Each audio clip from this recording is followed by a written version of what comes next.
tuning into Howe's Things, a podcast from the David A. Howe Public Library. I'm Nick Gunning. I've got a special guest today, one of my favorite contributors to the All the Book Show. One of my favorite people, if we're being honest. Is that too mushy? Okay, all right. You'll take it? I'll take it. We have Sally Jacoby Murphy, the director of the Fred and Harriet Taylor Memorial Library in Hammondsport. Sally, thanks for joining me. Thank you. I am excited to be here. This is sort of like a new beginning for me, which I know. I know. How were your holidays? They were good. I mean, much like more low key than usual. Yeah. My wife and I did get to go to my parents' house, which was really nice. But usually we do a lot of traveling over break, and obviously we didn't do that. But it was kind of nice. We had a very relaxing time. Got to just sleep a lot more. So it was good. My wife and I did not go to any family gatherings, which, as you know, is my dream. So yeah, for me, it was maybe the best Christmas I've ever had, if we're being brutally honest here on House Things. Tell me some of the highlights of your holiday gifts. I mean, I can see, our listeners can't, but I can see that you're wearing a very decorative, very elaborate sweater with ghosts woven into the pattern, which suits the Queen of Halloween, I would say.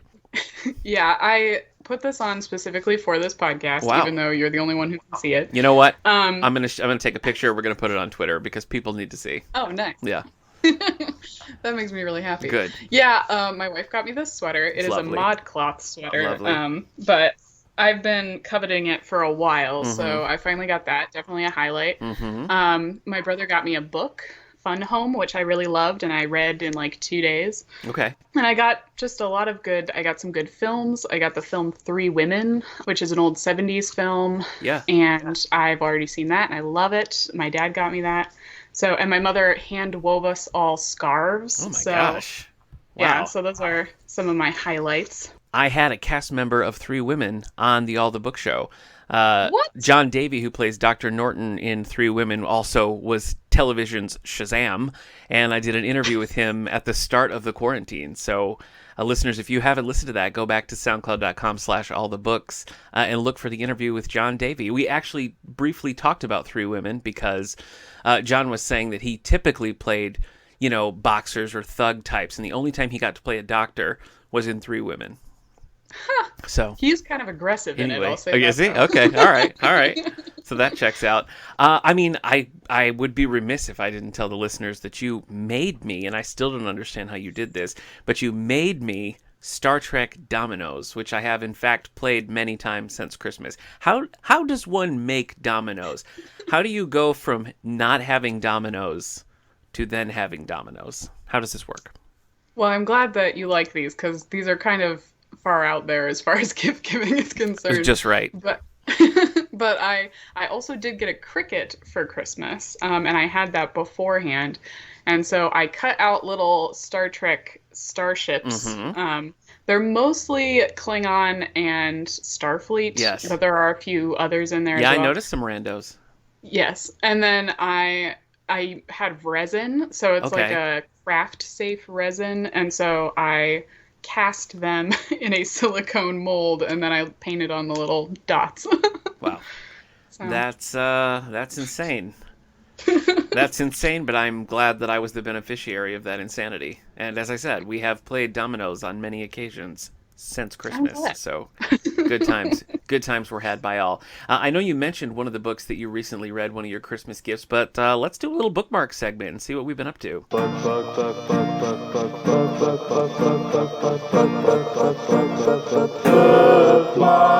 So what I'm currently reading? Yes, hit me. Whew, okay, so I'm actually currently reading 5 books. Whoa. Let's see if I can remember. Okay, now, does that count as a humble brag, or is that just a straight up brag? I can't tell. I don't know. Is it really a brag at all? I was thinking, because I'm committed to doing Goodreads this year. Yeah, which I've finally. Been horrible about for like the last 10 years or I was something. just going to say, because I remember a time when you were, I don't know if I'm sure listeners by now know this, but Sally was one of my student workers at the Willard J. Houghton Library many years ago. How long? It was like over 10 years ago, right? Like 2009. Yeah. And I remember getting your Goodreads set up and like you going through and rating a bunch of things, and then after that day, never again until like New Year's Day 11 years later. So welcome to the fold. Well, I feel like now I have more time, like Yes. being in the library world, I can like actually spend time on it. But I I'm reading these 5 books, and I've added them slowly, and I'm Yeah. like, this is embarrassing. I need to like Oh knock yeah. off a few before I keep adding them. Yeah. But at any rate, so I'm reading Saga. I don't know if you've Oh, heard of that sure. graphic novel series. Yeah, Brian K. Vaughan. Yeah, Yep. my So, old pal Eric Nichols, a big fan of that series. I haven't read oh, it. I've read Brian K. Vaughan's Paper Girls, which I actually think you would really dig. So check that mhm. out when you finish Saga. I will have to do that. I appreciate that recommendation because I do really like it. Yeah, And I'm not a huge like graphic novel sci-fi reader, but yeah. this might get me into it. Okay. So my brother got my wife the Collective series up Yeah, until this point in like one big volume. So I'm yeah. like 3/4 of the way through that. Love it. See, Very this is entertaining. the way to do that because both Saga and Paper Girls he was sort of writing concurrently, and it was like he would write Saga for a year and then stop and write Paper Girls for a year. So trying to follow those series as they came out, it was a nightmare because like I Mhm. remember with Paper Girls, it was like I'd read a volume and then it would be like 1.5 years later before the second volume came out, and I'd be like, what is happening? So to have it all compact and together like that is the way to go. Well, and it reads so quickly. I Yeah. mean, I think I'd be sad if I just read one volume of it and then it was over. So I mean, if somebody wants to get into like a real series, it's an awesome world. That's like it's a good one to do. Yeah. I hear they're going to start releasing them again, but I might wait. Like, I might wait until they have a few of them out Yeah. before I get them. We'll see. Yeah. Then for my fun reading, Oh, I'm okay. reading The Education of Brett Kavanaugh, which is a Super light nonfiction. light read. Yeah. Yeah, just a light, makes me Yeah. really happy and Uh-huh. joyful kind of read. Yeah. I'm almost through with Rising Out of Hatred by Eli Saslow, which is Okay. also light but great. Uh-huh. Uh-huh. um, and then what else? Oh, I'm midway through American Dirt, Oh, okay. which Is that is our a book club? Yeah. yeah, is our book club book this month. I am enjoying it. It Uh-huh. is a rough story. And I've heard a lot of the criticisms of her as a white woman having written it. So it's kind of interesting now reading it like after a lot of those criticisms have come out. Yeah. But it's still very well written and Yeah. it's a very important story. I know. So, I remember there was a lot of controversy when that book came out. The author, for one, as you said, but I think even just the tone of it, and I haven't read it, so this is just what, the journals and stuff were saying, were that it was there was a feeling that it was not glamorizing, but it was sort of like, look how awful this is. Isn't this like, fun to read? And that drew a lot of criticism as well. So I'm planning to read it for our book club too, and I expect that conversation to be part of it. But I'll be curious to know what you think.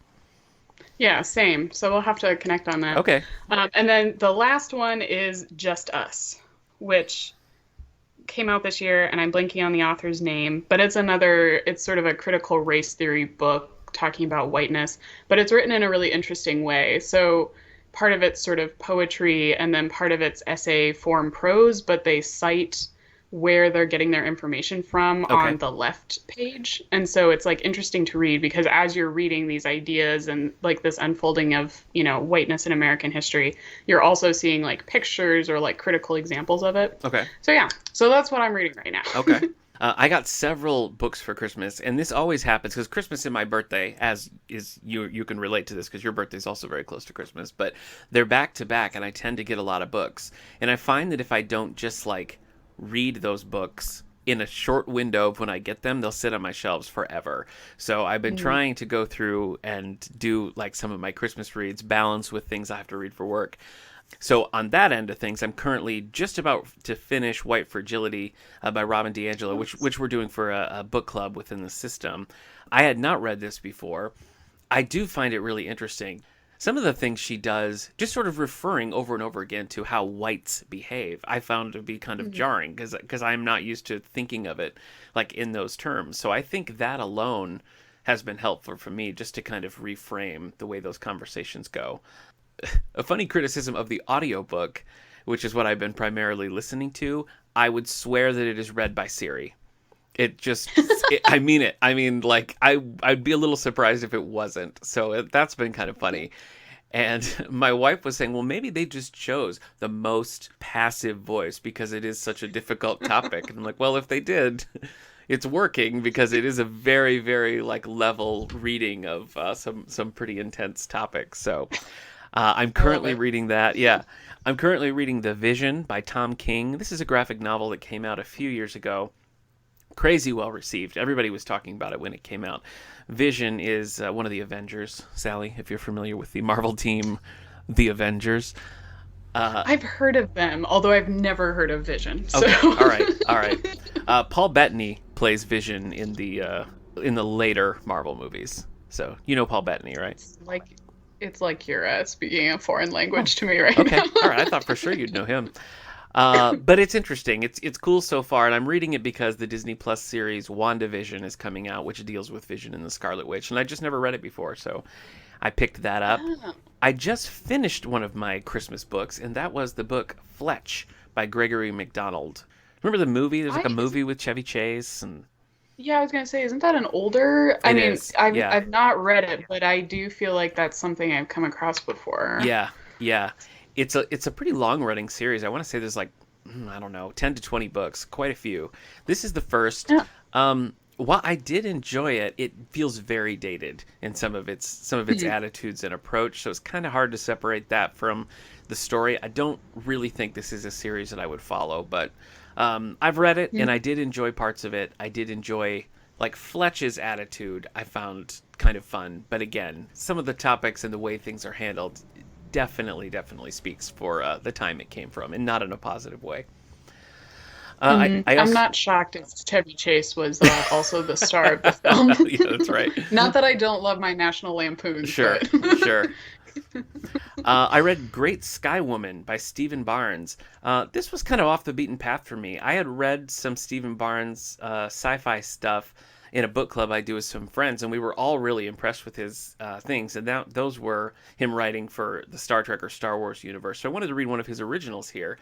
Great Sky Woman is set in Africa like 30 million years ago, something like that, so it's kind of historical fiction, but it also has the feel of fantasy because it's so far removed from where we are that there's a lot of world building involved in how that goes. But a really interesting read. I think there's at least two books in the series.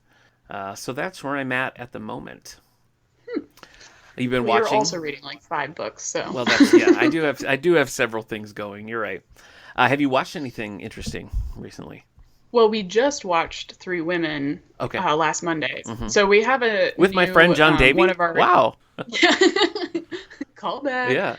So we have a New Year's resolution to try and watch like a Criterion / like renowned sort of film. Our criteria for this are kind of loose, but like something that's like going to be in film classes in our future. Every Citizen Monday Kane, for the whole year. Porky's Revenge, that kind of stuff, right? Yeah, yeah, Dumb and Dumber. Okay, yeah, things like that. Okay. So we started with Three Women, and I also got Shortcuts for Christmas. So I think we're gonna watch that next week. But I think it's like it's gonna be a fun journey. But beyond that, I watched and I'm now rewatching with my wife, Bridgerton. Oh, okay. And yeah. I don't know if that's been like flying around the social webs. Yes. People are loving it. I have seen the first episode, and I just recently bought a new like Netflix movie-ish cover of the book for the library as well. So. Oh, nice. Yep.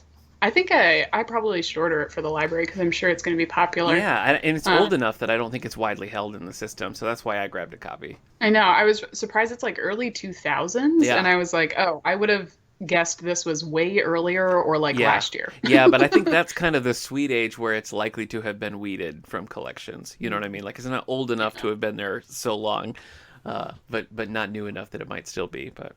I agree. All right. So that's pretty much what I'm watching. And of course, always The Bachelor. This is so fun. This is so incongruous, I feel like, I can't wrap my mind around the fact that you are as into The Bachelor as you are. No judgment. It's just surprising to me. I mean, I honestly will accept all the judgment in the world. Listen. After this year in particular, I can't judge anyone's guilty pleasures because this has been like the most like lowbrow year of my life. I feel like I've read mostly comic books and watched a lot of sitcoms just to like get through the day. So, whatever brings joy, I say. The year of joy. Yeah. Yep. Okay. What about you? Oh, have I been watching anything? Well, let's see. I mean, I have some things that I want to save for my list when we get into it. We're kind of Yes. like in between. We finished a bunch of stuff that we were really on, though we've kind of gone back and catching some things that we didn't watch before. So right now we're watching the reboot of Mad About You, the old Paul Reiser, Helen Hunt sitcom, which I Solid. loved that Sick. sitcom. And they did these Mm-hmm. new episodes, and they're just now sort of readily available. So we're watching that, and we're watching Homecoming, which is a series with Julia Roberts, which is based on a really popular podcast. So I hadn't listened to the podcast, my wife had, but it's really well done, and I don't know where it's going. Like, I don't have a clue where it's going, and Hillary does. So, it's been kind of interesting to watch it. So that's the top of our queue at the moment. And of course, I just finished season 3 of Star Trek Discovery. It just aired its finale. So Nice. good times Nice. were had by all. Yep. All right, well, let's move into some book news. Look into the future to see what it proves. It's time for book news. See, the theme song is really peppy, but the book news today is sad. So I wanted to mention the passing of Eric Jerome Dickey. Eric Jerome Dickey is a hugely popular and influential author. We have many, many of his books in the series, and he passed away at the age of 59 very recently. Ooh. So just some career highlights here.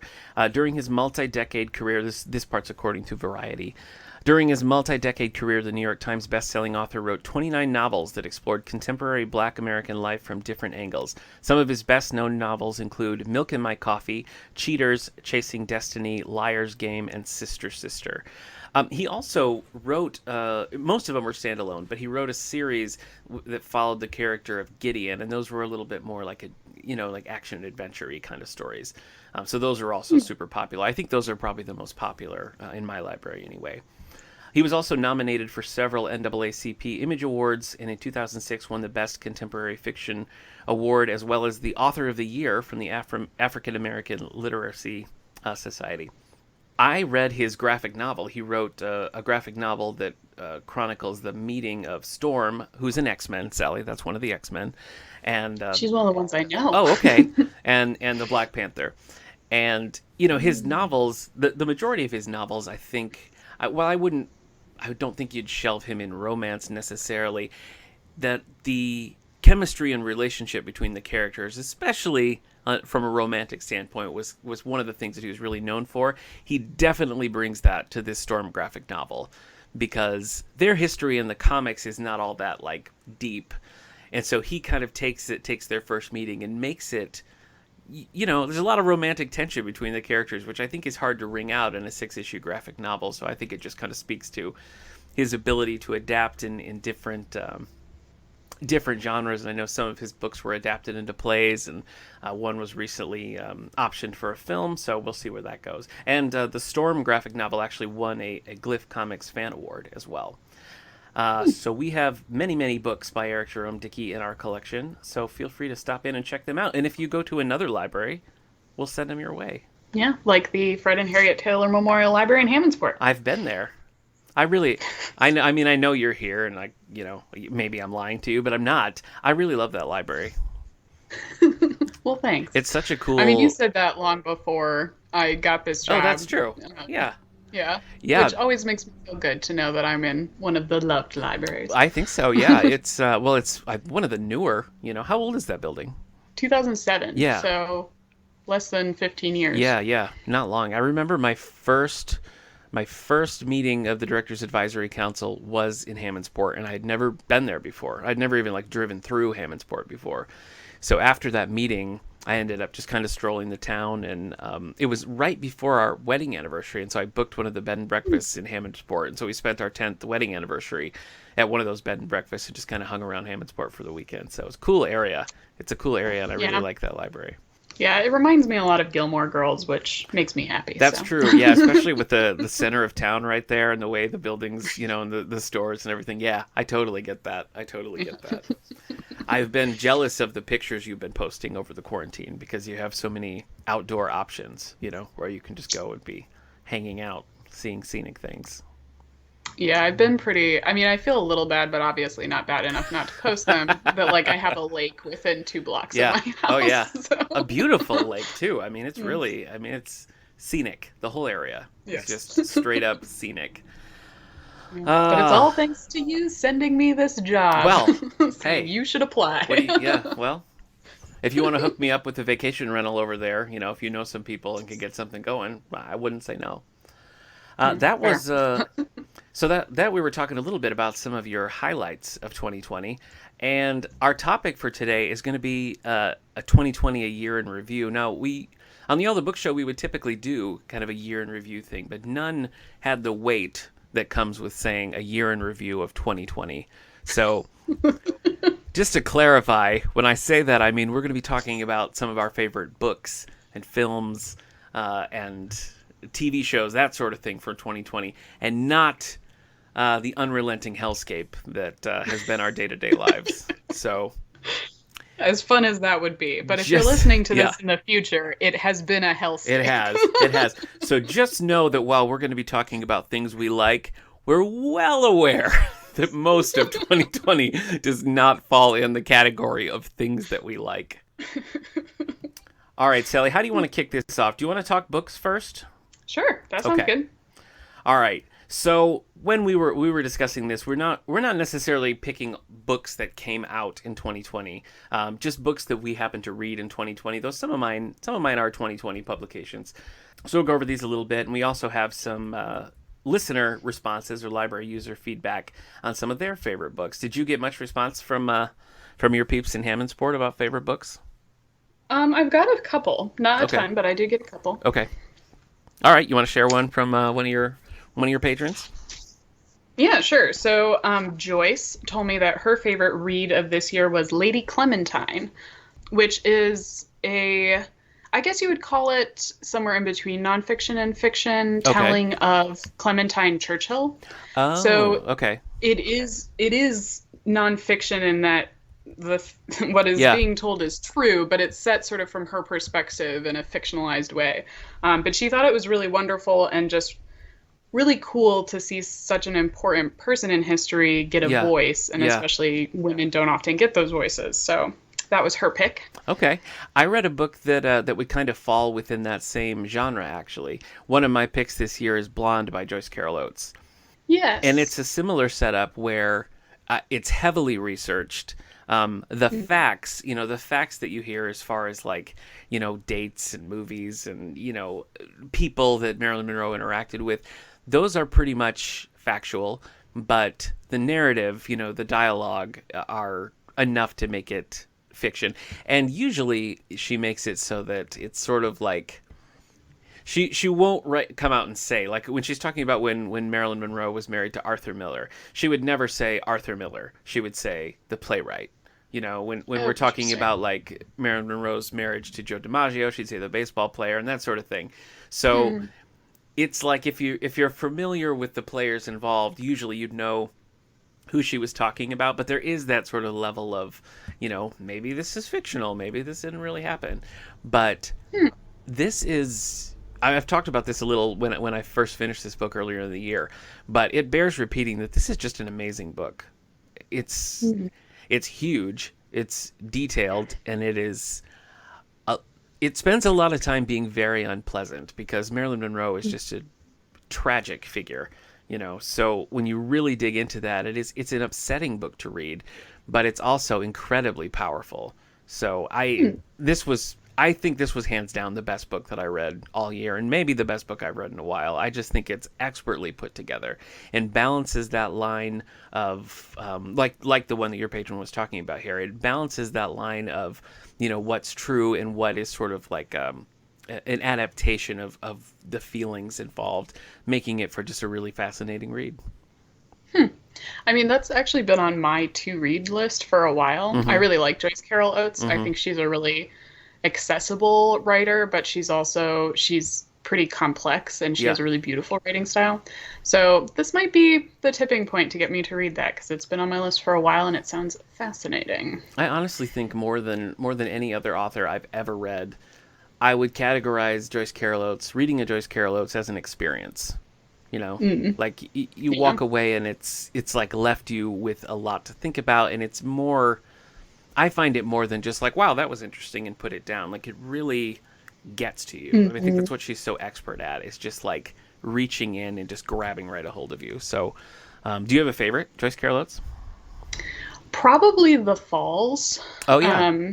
That's My always my wife that's has another read that. I haven't read that one actually. Yeah, I mean it's another thick one. It Yeah, takes yeah. a long time to get Yep. through, but I mean I've never forgotten it. And she has a way of writing, like her writing style to me is very like clean and direct, but beautifully written in a way that just like the scenery never leaves you. Yeah. So that one's probably my favorite. But I've also read We Were the Mulvaneys, Yep. which is probably one of her most famous I ones, would say and so, then yeah. Freaky Green Eyes, which is one of her YA I novels. love that was And actually the first JCO I ever read was Freaky Green Eyes. I love that one. yeah, it's great. Yeah, it really And is. I think it also says something about an author if you can write both YA really well Yeah. and adult. Yeah. I've Yeah. actually No, read a she's, lot I of her mean, poetry as well, and it's I mean it's right on yeah. brand. You wouldn't Nice. mistake who's writing it. When she was here visiting the library and we had those couple of days, it was interesting to just sort of observe how she observes things, because I just don't think she wasted a minute when we were driving in between places. I mean, she was always questioning and looking around and taking note and commenting on the things she saw. When she would have, we had like an on-campus event, and then we had the in-library event, and in between, she was like back in the hotel room writing because she just writes constantly, as is clear from her output and the length of that output. But such quality output. Yeah. Unlike maybe other authors. I think Eric would point out Stephen King at this moment. He's got some stuff we love, He and does. he's got some stuff we just don't love. like That's all. like Christine. Yeah. All right, so what's one of your favorites for the year? Well, I mentioned Fun Home by Alison Yes. Bechtel Yeah. earlier, I which don't know is a about that graphic one. novel. It came out, I'm not sure if it was, I think it's 2018, but I could be wrong about that. And it is a graphic novel memoir, Mm-hmm. and it mostly centers around the relationship between her and her father growing up. Okay. And I just found it really beautiful and really profound. She and her father have a shared love of literature. Obviously, she's a writer, and her father was an English teacher. And so she uses a lot of metaphor from some of their favorite books to sort of weave what their relationship means.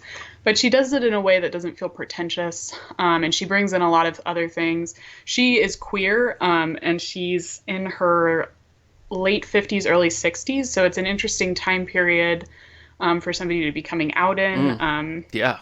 So it's just a beautiful memoir. I actually finished it and immediately ordered the second one, which has, which is about her and her mother. Okay. And so there's just the two of them. I think she's probably just going to do the two of them in this series at least. But I loved it. I thought it was phenomenal. Interesting. So, I don't read a lot of like autobiographical graphic novels. I guess I don't read a ton of like nonfiction graphic novels at all. But I recently picked up Dragon Hoops by Jean Lun Yang, and that was really interesting because I hadn't read American Born Chinese. Are you familiar with that one? yes, I've read that. Okay. See, I hadn't read that, and so I didn't really know what to expect because I've only read his like Superman stories really. And Dragon Hoops was so interesting because it managed to be about himself, about the basketball players that he was most interacting with, and the history of basketball, and it managed to pull all that off in a way that made sense. And it was unusual because he is writing the book while in the book, him writing the book is part of the book, And so there's a scene where he's showing one of the players some of the early illustrations, and the player's unhappy with the way his hair looks. And over the next several panels, as they have this conversation, the character's hair changes. In every panel, it's different until it settles on one that they like. But it's not really addressed. It's just they have the conversation about the hair, and you just notice that it keeps changing before it settles in. So I just thought that was cool. I think Sarah and I that's my wife. We're talking about this because, Ben, my brother, bought Sarah Saga and he got me Fun Home. So we each read them and then we swapped. Oh, nice. And so we both read them in the last month together. Yeah. And we were talking about just the differences between a graphic novel memoir and a graphic novel that's just set in a land that you made up. Yeah. And it is those kinds of neither I think is necessarily better than the other, because I think the fantastical world that Saga creates is just so beautiful to look at. But then the subtleties in Fun Home where she's able to have one panel that's just a silence panel. And like that's really poignant. Yeah.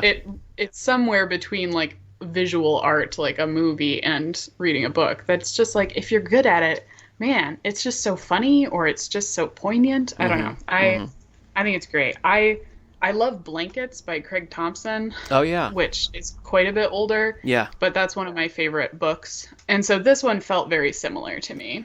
Blanket But, seems yeah. like it was one that helped to legitimize the graphic novel a little bit more. I mean, that was one of the more modern examples of one that was being used in classes and stuff. So I think that was one that was like, look, see, you could do some legit stuff in this format. And I think it's just kind of gone on from there. That's fair. I think the first time I read it was in a class, so. Yeah. Yeah. I read a short story collection. I don't read a ton of short stories. Do you? I go through phases. Okay. All right. I do have my favorite short story is River of Names by Dorothy Allison. Okay. I've read that like 1,000 times because I love it. But I think if I'm going to read a short story collection, it's because I'm already interested in the author, is usually the way it works for me. This one is called Little Weirds. It's by Jenny Slate. Jenny Slate is primarily an actress, I would say. She was on SNL. She was in Parks and Rec, several movies. And I hear her voice all the time because she is Nanny on the new Muppet Babies, which my son is loving at the moment. But never has a title been more accurate than Little Weirds, because they're short stories. Some of them I would think you'd say are more like flash fiction because they're, a handful of sentences or just like one paragraph, like very short. And there's no other way to describe them other than they're just very odd. They're weird, they're unusual. But a lot of them really have kind of a hidden depth and feel, I don't know, like it just brings out a lot of beauty in really mundane things. Some of them are funny. I mean, some of them are just laugh out loud funny, and some are very touching in a different way. So I was fascinated by that and really enjoyed that collection. no, that sounds wonderful. I'll have to look that up. Looking at some of the listener responses here, Melanie on Facebook says Kindred by Octavia Butler, which I'm sad to say I have not read this book. I know Me neither. This one comes up all the time, Kindred was the first science fiction written by a black woman. It's become a cornerstone of black American literature. It's a combination of slave memoir, fantasy, and historical fiction, which is rich in literary complexity, according to Goodreads. So add that to the list. Thank you, Melanie. Yeah, that's one that comes up consistently Yes, as it a does. still important Yep. must read. Yep. Sarah said that her favorite reads of the year were Ready Player One, Oh. The Decameron, and Kristen Lavren's Daughter. That is an eclectic list. Yes, and this is my wife. So I will nerd say, alert. Yes, this checks out. Yeah, that I would agree. That all sounds just right. I have not read Ready Player One. I saw the movie and just wasn't really into it, and so that kind of killed my desire to read the book. I know Ready Player 2 is coming out, or maybe is out, and is one that's been pretty anticipated, requested a lot already at the library. Yeah, I mean, this book really got her into sci-fi. Like, she's not really ever been a huge sci-fi specific reader, but this one kind of launched that for her. So now she's been reading a lot of sci-fi. But I've heard a lot of mixed reviews. Like, I had a friend, we saw her it's sometime in the middle of the year, and she got out of the car and she said, well, let me tell you what book you shouldn't read. Ready Player One. And Sarah literally just finished it, and she was like, well, I loved it. Disagree. Okay. And then, of course, the other two, I've not read The Decameron nor Kristen Lavren's Daughter. No one has. But she loved them. Okay. So if you are a fellow nerd, do that. Yeah. Again, eclectic nerd. I like that. I like that. What? Do you have another one? Sure. So I also read Becoming by Michelle Obama. Oh, okay. Me and millions of other people. Seriously. Again, I don't know. Was that a 2018 or a 2019 or a 2019 or a 2020? I'm not exactly sure. I think it's 2019. I think it was 2019, but there was a big, I don't even know what you'd call it. There was a big fancy version that came out. Oh, okay. Well, I'm not sure then if I read the fancy or the original, but I did finally read it. And I loved it. I mean, I do like nonfiction and I love Yeah. memoirs, and I just thought this one was really wonderful. She has a very down to earth storytelling style that I thought was really great. I loved hearing about her growing up. It's, yeah, highly recommend if you like Michelle Obama Yeah. or if you like memoirs. I mean, it's just a wonderful book. I had read way back when I was working at Herrick Memorial Library in Alfred. I read Barack Obama's Dreams from My Father like before he was even like running for Mm. president. And I imagine that would be a very different experience reading that now. I did get Barack Obama's new memoir for Christmas. That's one that's in my stack of to read, but I haven't gotten to it Nice. yet. But we did get a lot of comments about that on our Facebook page when asking what people are reading. That seems to be high on the list. Yeah, I'm excited to read that one too, but I haven't picked it up yet. Have you read Toni Morrison? I read Beloved back in college. Okay. I remember pieces of it, and I remember actually liking it. Okay. But I that's it, and it's embarrassing that that's it, I think. But Well, I mean, I'm only one ahead of you because I'd read Song of Solomon years ago, but this past year I read God Help the Child, and I feel like this one doesn't get a ton of. I don't think this is like one that people say, when they're listing Toni Morrison books. yeah, I feel like no. maybe this is, I don't know, for whatever reason. But I found this really interesting. It was a multi-generational kind of story, and it was really, I really liked the way she wove the different parts of it together. And this is so difficult because it wasn't like an every other chapter kind of thing. And so sometimes when it is in a regular pattern of when you're switching from like, the mother to the daughter, it's sort of like jarring when you've gone like 3 4 chapters without seeing the other one. But I thought she did it just right, and it made the story a lot more rich, I think, because you were getting the perspective and it wasn't just a constant call and response. It was like the other one would come in when needed, and so the balance was different, I think, than a lot of these type of novels are. And this was another one that I listened to about 50-50, but I listened to about half of it in the audiobook version, and I wish I would have done the whole thing because she reads it herself, and her reading of it is so good. I mean, that made my enjoyment level like skyrocket because she just has the perfect voice to tell this story, and obviously because it's hers, so it just went Fair. it just made it for a much better listening experience. And that's not always the case when the author reads it. Sometimes it's like, but could we get an actor to do it? But no, Toni Morrison was the right choice to read this book, so I would recommend this one. I do need to read more of her in general, so maybe I'll start with that one. Okay. You're right. I mean, that's not one I hear often. So Mm-hmm. I have Lynn. Lynn said that her favorite book that she thinks people would recognize would be Dutch House, Oh, okay, and the Patchett. Anne Patchett Yeah. book, Mhm. which I think came out a few years ago, but Did it? is obviously still very popular. I mean, Yeah. it's constantly circulating in our Yeah. library. I remember that was a big deal because Tom Hanks read the audiobook and people were excited about that. Yes, well, and she mentioned that actually, and she Oh, okay. said it was both great, but now she also can never separate the two ever Yeah, because yeah. she listened to the audiobook. And so Yep. Tom Hanks is forever the Dutch House. Yes, yeah, that's the way it works.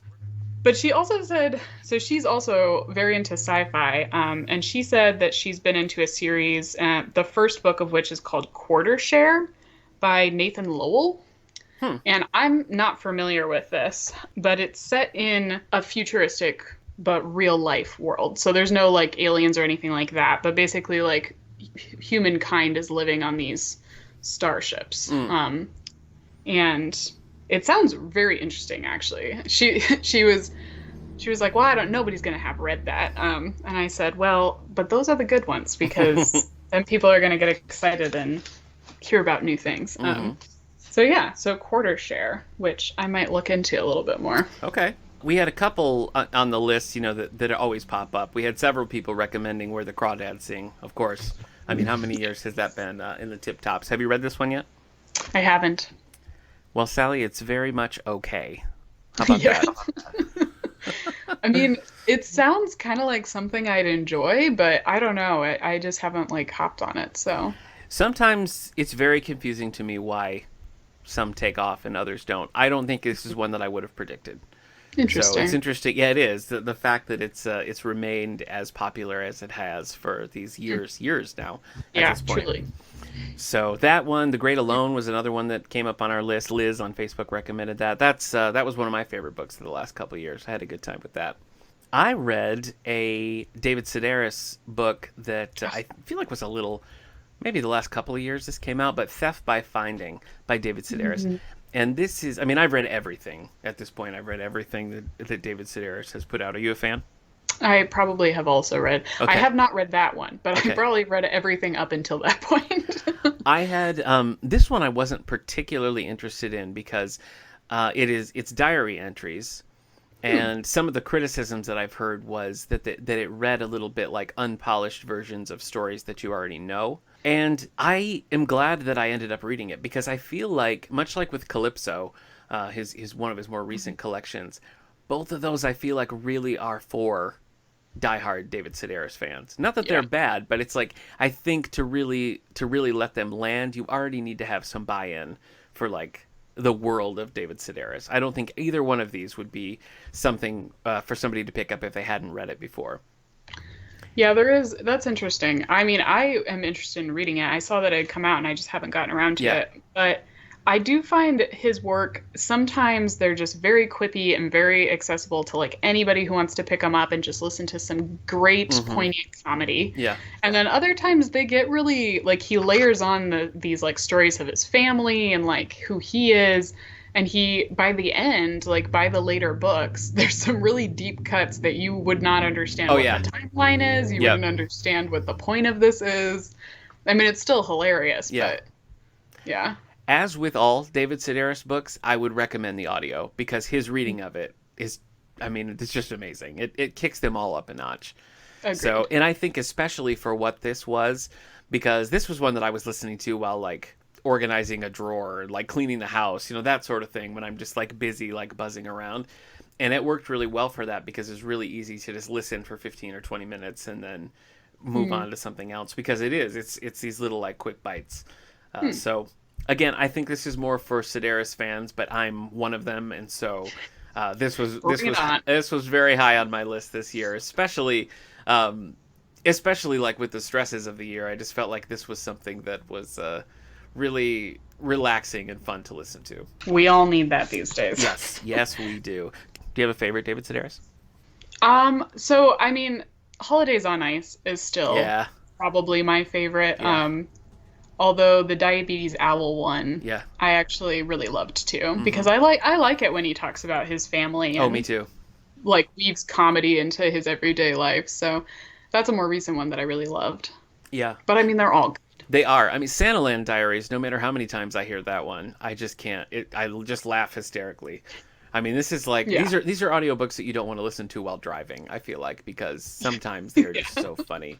I feel like Dress Your Family in Corduroy and Denim is usually the one that is my go-to when I think about like favorites. That's true. If I were to recommend like to a new like somebody who's new to David Sedaris who wanted to read one of his like concrete books, that would probably be the one that I would recommend. Yeah. I was gonna say something that was not at all light or fun to listen to, but I did really like was so my brother had gotten me Lincoln in the Bardo on audiobook a few years ago, and I listened to it and liked it. But then this year I read it, and after having listened and read it, I just loved it. I thought it was so good.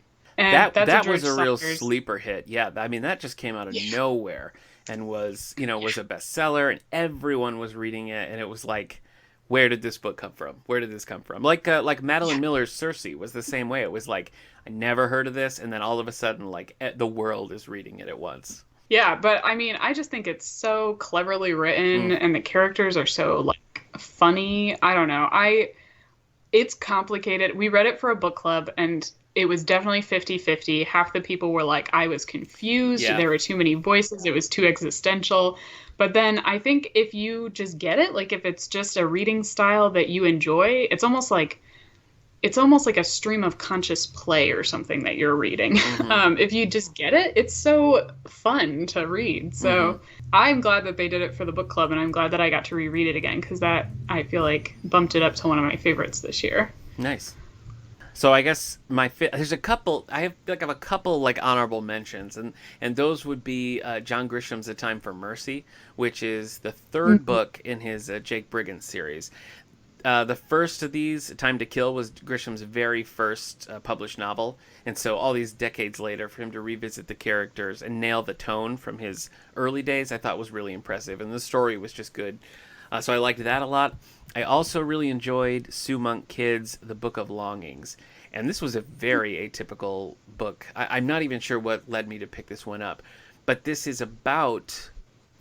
It's not a religious book, but it is about like the historical Jesus and focuses on his wife. And Oh, it's like interesting. it's all from her perspective, and it's really just more about like that time. But something about it, I was transfixed by it. I don't know. I really liked it, and I'd not read like The Mermaid Chair or any of her other really popular books. So now I got to go back and read the others because I like that quite a bit. But the final in my top 5 is going to be Long Way Down by Jason Reynolds. So when this one came out quite a few years ago, 2017, so not that long ago, it was one that swept. I mean, it was a Newbery Medal nominee. It was a National Book Award nominee, Odyssey Award. It won the Edgar Award for Best YA. I mean, the list goes on and on and on and on and on for how many awards this book has won, and it's all very deserving. We did a special episode on this on the All the Books show for Poetry Month. So Malika Costa, who's on staff at the library, is the poetry expert, I feel like, in the library. So every time we do a poetry episode, I'm like, we need Malik on this. I don't want to look like a dummy.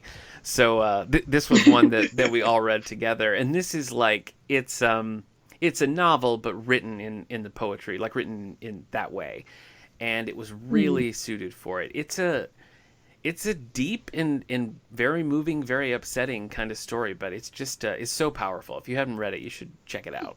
Yeah, I mean, I haven't read it, so I guess I will have to check it out. Well, I mean, I've exhausted my list. I mean, I could tell you probably my two. So I reread Persuasion. These are my honorable mentions. Oh, okay. I reread All right, Persuasion, all right. Jane Austen, and it's great. If you haven't read the, I guess you could say, lesser known Jane Austens, do it. Okay. And then I read Before We Were Yours, and I can't tell you the author's name off the top of my head. But that one was kind of a surprise for me because I picked it up for a book club. Okay. But it's about the orphanages that used to like steal and sell children, basically. Oh, wow. But it's based on true events, and it's just a really easy read and about a part of history that's just really fascinating and not really talked about very much. But those are probably my honorable mentions. Okay. But I've exhausted my list. Yeah, me too. That's mine and my honorable mentions. Let's talk quickly. Let's just do like a lightning round where we talk movies and TV from the year. I feel like talking movies 2020 is difficult if you're trying to pick movies that actually came out of the year, though. I did see a couple that I enjoyed. Sally, give me your top 5 movies. Well, and like you said, I think almost all of my movies came out in 2019. Yeah, but that's I all would right. say, so Portrait of a Lady on Fire by Okay. Celine Sciamma was probably my favorite movie of the year. Huh. I loved Okay. it. It was nominated for Best Director and Best Movie, but it lost to another one of my favorites, which was Parasite. Yes. But those are both great. And then I would say, surprisingly, movie Knives Out by Rian Johnson. Yeah. Okay. Which it's like a take on the classic whodunit kind of Very, story. very Agatha Christie flavored. Yeah, but very modernized too, Yeah. which I liked, and I Yeah. feel like it has an opportunity to like redo that genre in a really awesome way. I think they've already got a sequel in the works for that. I mean, I'll watch it. Okay. All right. And then probably, and this is just a silly, lighthearted, sappy one, but for Christmas season, Chloe Duvall came out with The Happiest Season, which is a lesbian rom-com on Hulu. And it has some problems. I disagree with the ending, but it's just fun and really great. And I really liked it. Is that the one with Kristen Stewart? We kept meaning to watch that and just like ran out of time before Christmas. And I'm not going to watch a Christmas movie post Christmas. That's insane. No, it is. I don't You even think should it's legal. save it for next year. Okay. It'll be like a little, but it's like very a la like an old school Christmas movie. So Yeah. it's like the big family and the big Sure. house and all that stuff.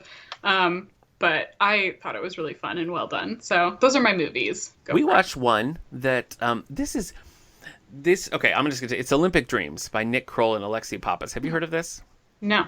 Yeah, I don't think anybody has. I don't know. I was listening. I think I heard Nick Kroll on the Daily Show talking about this movie, and I was like, oh, I should track that down. And so it was filmed at the actual Olympics. Whenever the last Winter Olympics were. And so it's all filmed like on location in the Olympic Village. And it's just Nick Kroll and Alexi Pappas who are the cast. And like everybody else is just like the Olympics going on around them. So Nick Kroll plays a dentist who's just there in case people need a dentist. And she's competing.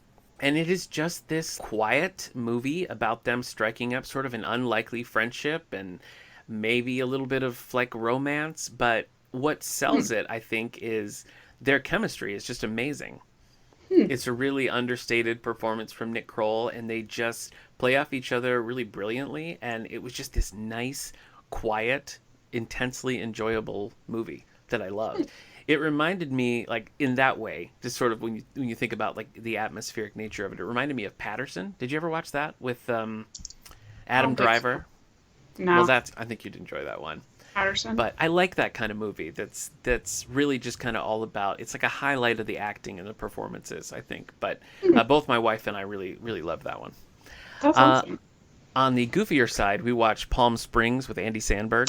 Yes, that was enjoyable. Did you watch that? Yeah. Yes. I mean, it's kind of it's just a take on Groundhog Day, really, which I think they even name drop in there. But no, I thought they did a good thing with it, and I felt like it came at the perfect time, like in the quarantine, because it was like we were all feeling like every day was the same. So, like having a movie that shows that play out, I think was a lot of fun.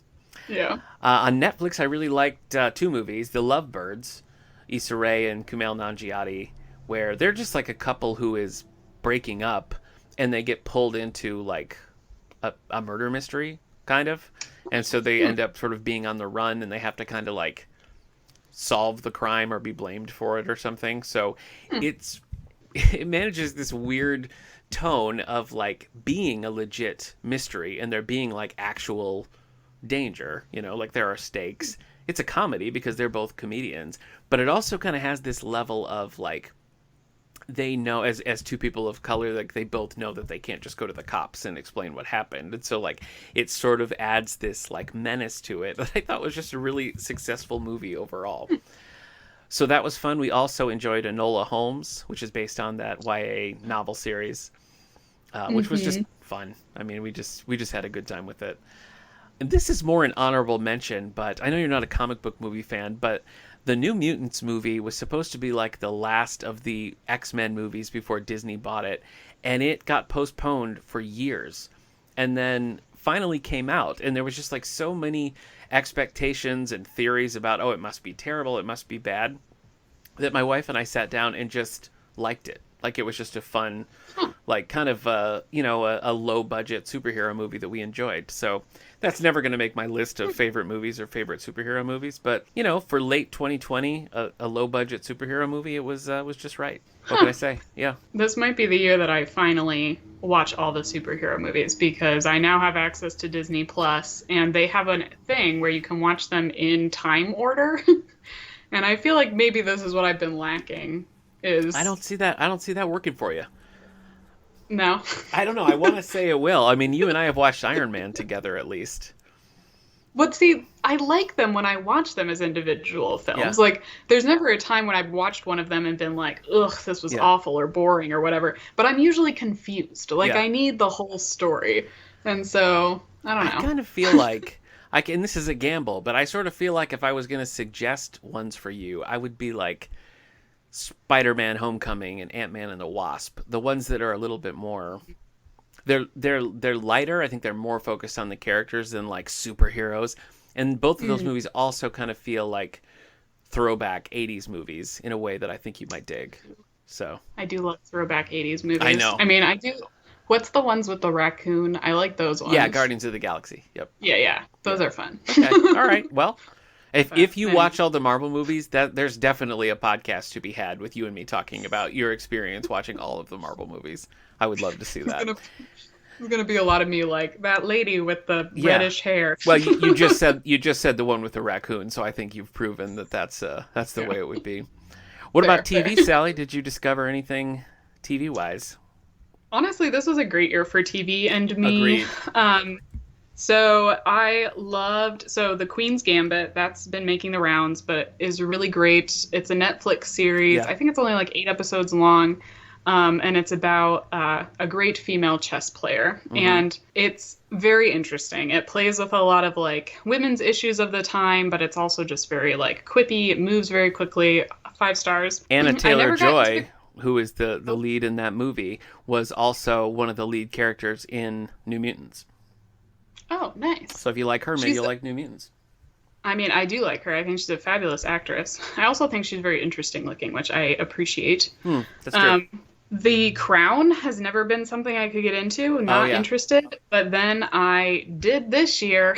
So mostly because I am more interested in the characters in the 4th season, because I am curious, like, the interactions between the Queen and Margaret Thatcher and Princess Diana. And so I was like, I'm going to do it. I'm going to watch all of them and do it. And it was well worth it. Once you get into it, it is a really beautifully written show. Little Fires Everywhere. Didn't expect to love that one either, but it's great. I mean, I've always been a Reese Witherspoon fan, and that's based off of a book which I have not read. I love that book, and I watched the first episode of the series and just couldn't get into it. So I never went back. I don't know.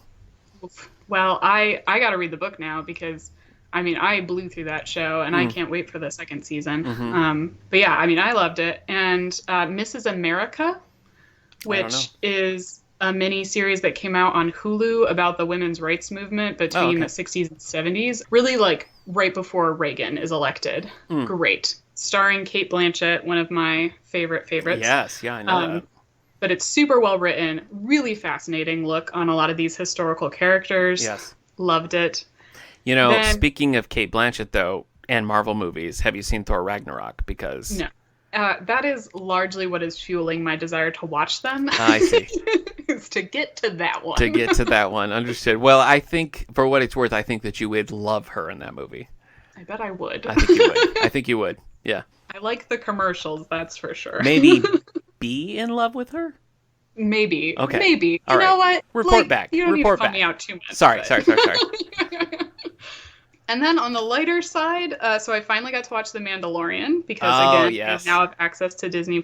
Yeah. Love it. Yeah, it's just fun. It's just awesome. I'm not too big to admit that I was resistant on getting into The Mandalorian because it was like such a fad, you know, that I was just whatever, stop talking about The Mandalorian. But yeah, then we finally got Disney+, and we were like, let's see what that fuss is all about.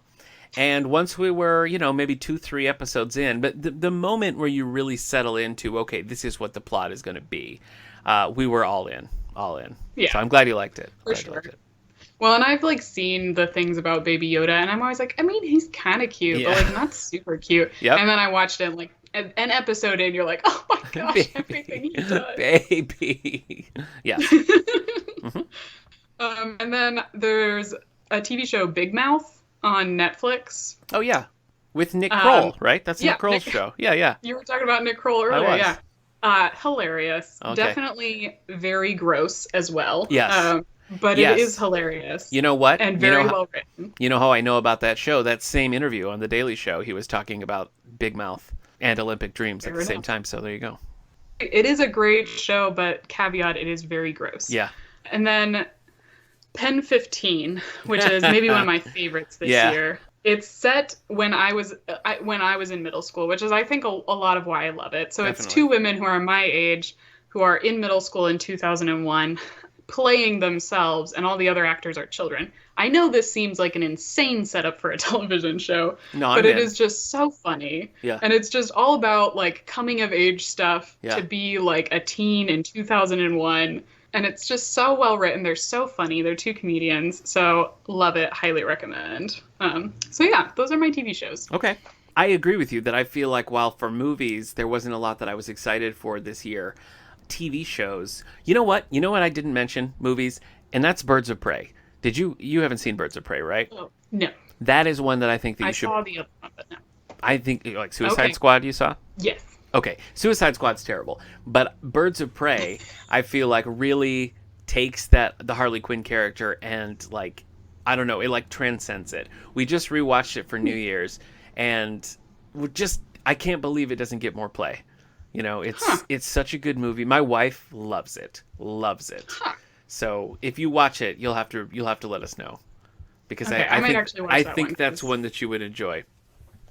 Journey Smollett as Black Canary in that, to me, is just like perfect. And that's a character that they never seem to get right. And she just nails it.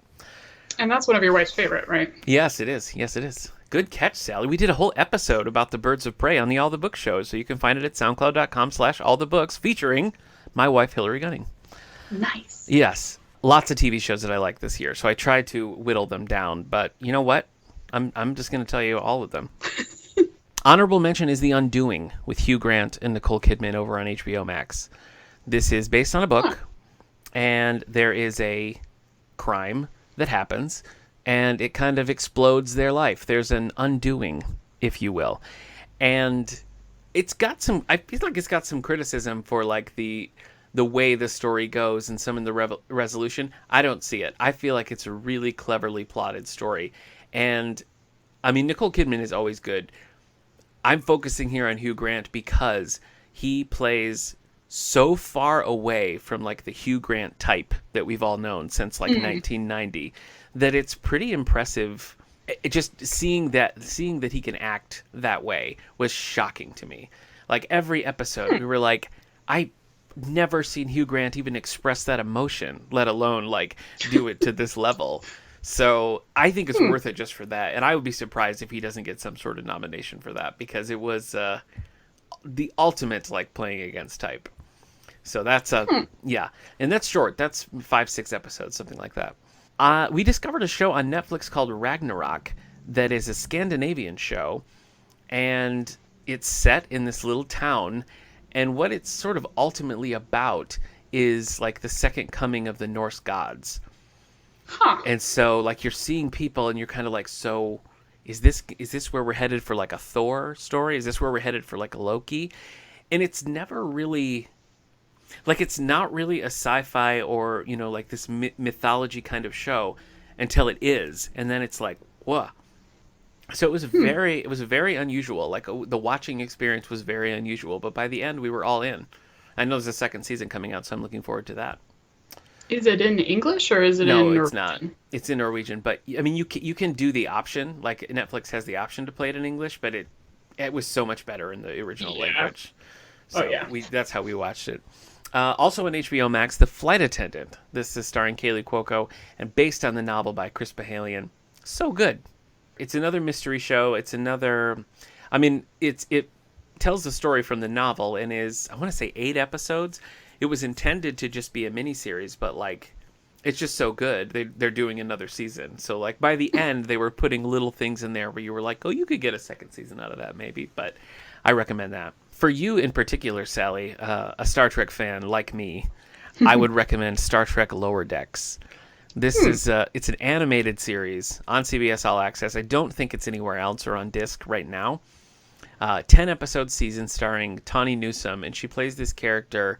Mariner is the character's name, and they're all like, you know, every Star Trek show is about like the captain and the bridge crew. This is about like the lowest of the low characters who are like down in the lower decks, and it is just hilarious, like start to finish, just hilarious.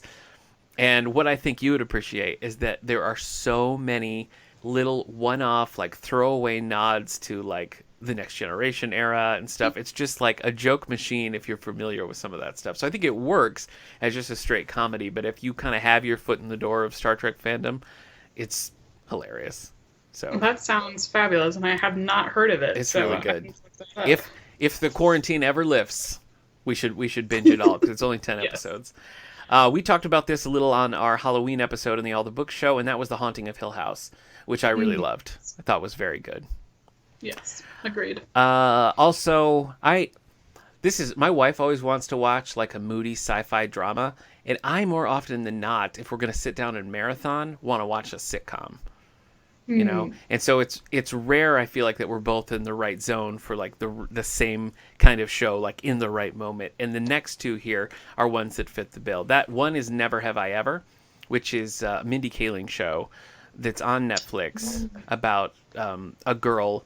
It is sort of like a coming of age story as well. It's randomly narrated by John McEnroe, which is hilarious. And that was one that we watched in one setting, which we rarely do that kind of thing, but we just watched the whole thing. So funny, so funny. I can't wait for more. I do love Mindy Kaling. I know. She's awesome. Yeah. Although we just recently watched that movie with her and Emma Thompson, and my wife liked it. I felt like it just didn't land. Where Emma Thompson is like a David Letterman style host, you know, like late night host, long running, you know, sort of like the educated one, like Letterman. And Mindy Kaling comes in as like a new writer, and you know, things happen. It didn't land as well for me, and I feel like a lot of it was because Emma Thompson, to me, was just very miscast as like a stand-up comic. When she did like little stand-up bits, I was like, ooh, no, I don't think so. Yeah, I can see that. but Never Have I Ever. That was good Mindy Kaling writing right there. Finally on my list here is Black AF, which is on Netflix, and it's sort of, I mean, it's semi-autobiographical about Kenya Barris, who, you know, prolific writer and show creator, Blackish, and that whole universe of shows. It's him and Rashida Jones, and it's just sort of about them being, you know, wealthy and like dealing with their 6 kids. And I don't know, it's just the format is the daughter is making a documentary about the family, and it's really well done, and his delivery is so like laid back and quiet and funny, which is kind of unlike any show I'd ever seen, and I kind of preferred it to Blackish. And there's a lot of you can see some pretty clear like character parallels, especially with the kids, where you can sort of, you know, see because it's all, I mean, they're all written by Kenya Barris, and Blackish is also supposed to be a little autobiographical. But no, I loved it. I watched the whole thing. It was a good time. Nice. I've seen that on there, but I haven't watched it. So I think it's 8 episodes. It's not, you know, it's not huge so far. The more is coming, but yeah, I would recommend it. I think you'd like it. Are there any things in 2021 that you're looking forward to? Books, movies, TV, anything like that? Well, Pen 15 is coming out with its next season, so stoked about that. I mean, in general, all the shows that I mentioned, I think all of them are coming out with new things this year. Yeah. I'm also excited to look forward to all of the crazy documentaries that will be written about what's happening right now in our country. Yep. I did watch, this is actually written here on my list, and I didn't say it, but one thing I actually, could one say enjoyed, I watched the Epstein documentary, and I watched it 3 times. Wow, okay. I find it fascinating, and I know that they're going to do more on it. I don't know if you would call it like a second season, but they're going to expound on it.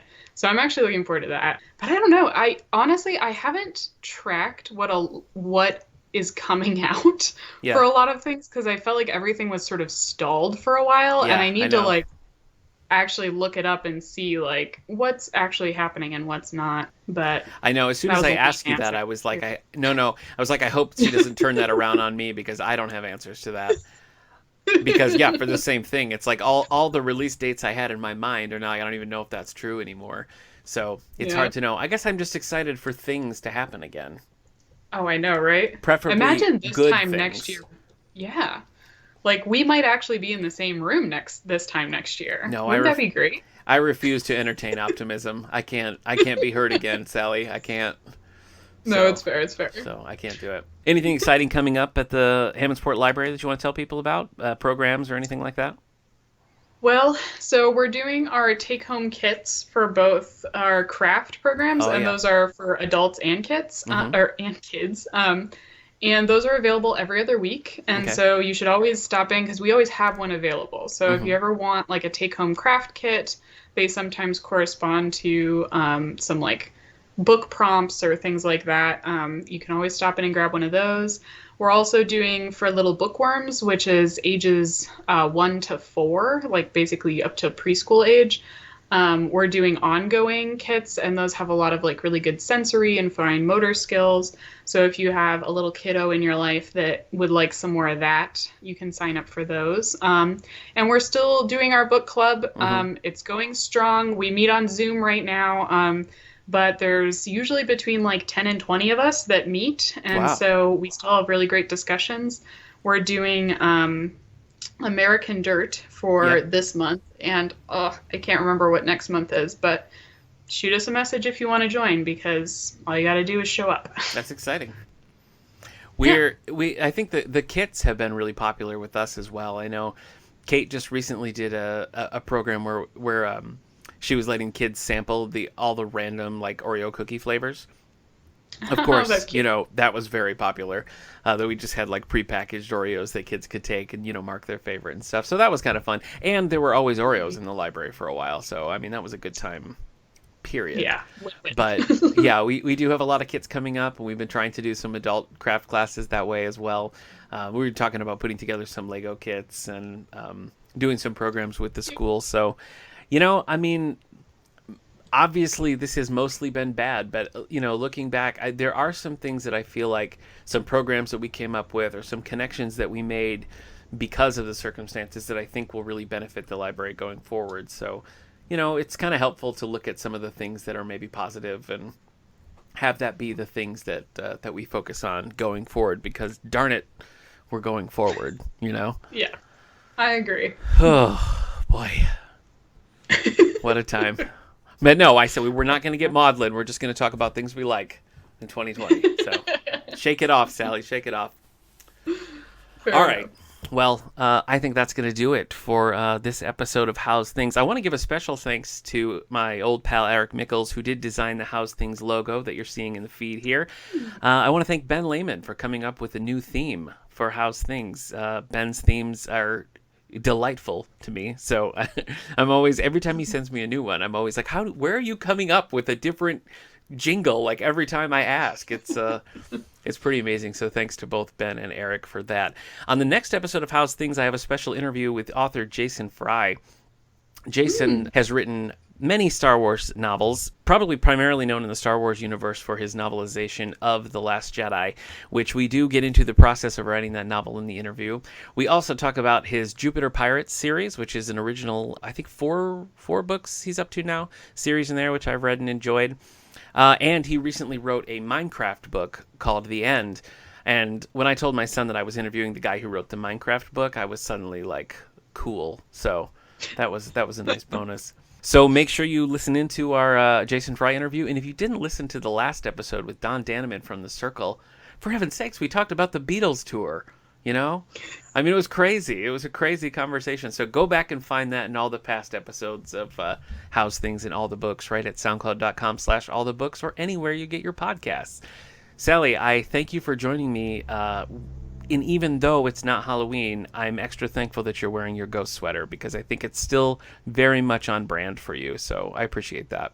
Thank you. I did it just for you and for our podcast listeners. That's real dedication, and I appreciate that. All right, Sally, until we meet again. All right. So long, everyone.